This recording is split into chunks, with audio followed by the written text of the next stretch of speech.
this next segment, we're going to try to go over how to overcome the challenge when someone is from the top is trying to accomplish the mount against a resisting opponent.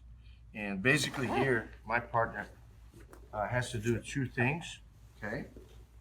Uh, he has a normal cross face and bear hug. Stay tight.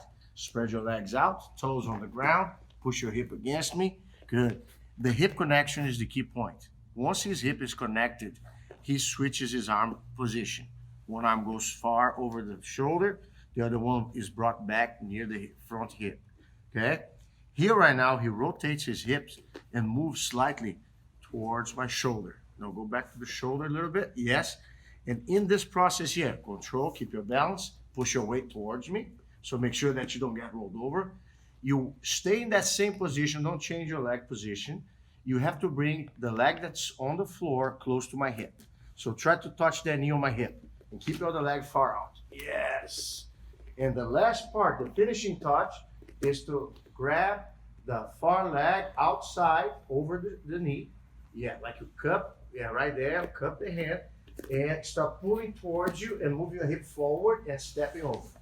Yes. And then from here, stay on top, flat your hands on the ground and stay tight. Spread your arms out. Yes. Control. Very nice. Start over again. Side control. 9 o'clock. Okay. So 9 o'clock, connection of the hip. Okay. Now switching of the arms. 1 and then 2. Now move your hip towards my shoulder. Shoulder first. Shoulder first.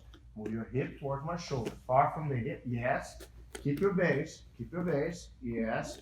Move your knee that's close to the ground to my hip. Yes. Yes. Stay strong. Now pull the far leg towards you. And put your weight forward and step over. Very good. Stay on top. Yes. Open your arms more. Wider. Much wider. Yes. The wider the arms, the better it is. One more time. Stay there. Stand up. If you feel you're going to get off balance, the wider the arms, yes, the better. Thank you.